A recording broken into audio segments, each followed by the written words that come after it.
Bonjour, nous sommes le mardi 5 novembre 2014, il est près de midi, et je suis devant mon piano,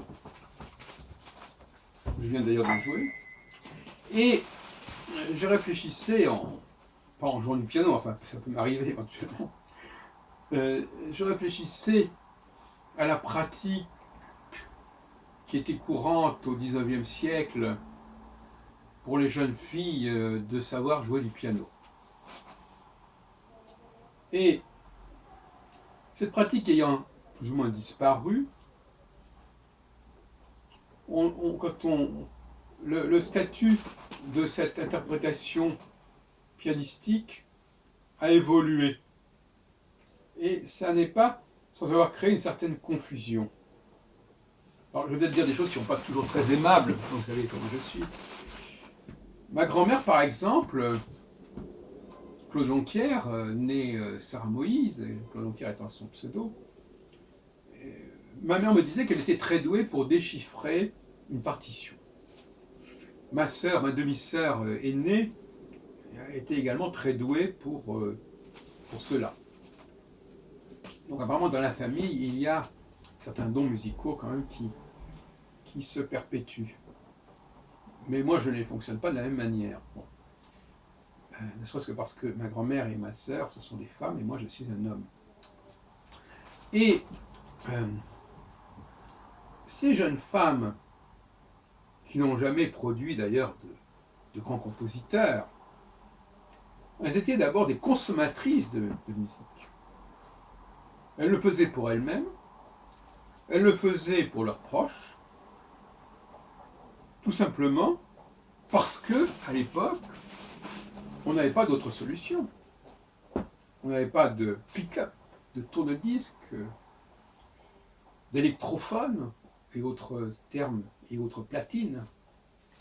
Donc, la jeune femme, elle servait de machine à jouer la partition. C'était une sorte de disque avant le disque. C'est évident. À partir du moment où ça a été détrôné par des appareils, on a vu que cette pratique se disparaissait tout simplement. Eh bien, il y a donc un rapport de cause à effet. Mais en même temps, certaines personnes certaines femmes continuent à apprendre le piano, et comme ça ne fait plus beaucoup de sens de faire du piano pour soi-même, ou pour ses proches, dans sa vie privée, elles en font un spectacle.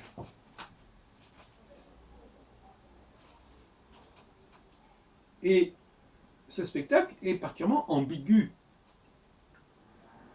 Parce que, autrefois, je lisais récemment encore un ouvrage sur Bartók,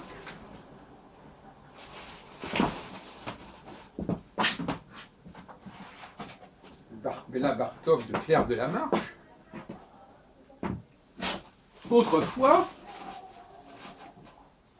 on combinait dans un concert des œuvres anciennes et des œuvres contemporaines.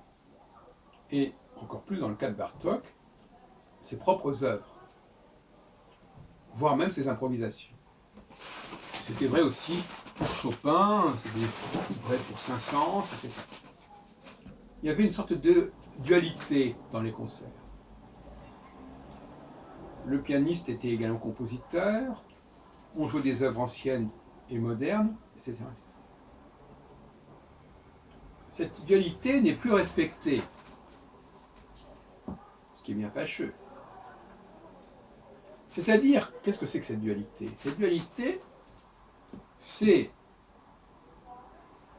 le fait que lorsque l'on joue la musique de quelqu'un d'autre, ou sa propre musique, on en est en quelque sorte le spectateur, et le consommateur, et le récepteur. Même quand on est soi-même celui qui joue. Parce que vous savez qu'il y a une dualité en nous, hein. Il y a une altérité intérieure. C'est parce que je peux très bien jouer du piano et m'écouter jouer.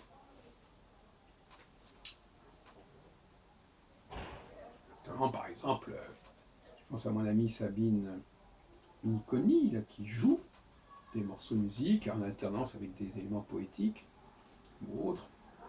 Elle joue quelque chose qui n'est pas d'elle, et donc, bon, elle se fait plaisir en jouant. Elle nous fait plaisir, mais elle se fait plaisir. Mais le plaisir qui est le sien n'est pas celui du compositeur ni de l'improvisateur. Ce n'est pas le plaisir, comme l'autre jour je disais, d'un Thelonious Monk, dont on vous percevez que son plaisir c'était de découvrir avec le spectateur, avec l'auditeur, de découvrir sa propre musique, d'aller à l'aventure, d'explorer quelque chose qui n'était pas encore advenu. C'est pas la même chose. Donc, il y a cette espèce de masculin-féminin, si vous voulez, quelque part, dans cette dualité qui existait dans les concerts. À la fois le plaisir d'entendre quelque chose qu'on connaît déjà, et déjà d'anticiper sur ce plaisir en quelque sorte. Hein, la perspective d'écouter tel morceau ou tel passage d'un morceau. Et l'autre côté, le plaisir qu'il y a à assister à la naissance de quelque chose, à la création de quelque chose qui est inconnu de tout le monde, y compris de celui qui joue. Alors, il ne faut pas mélanger tout, c'est ça que je voulais dire. Hein.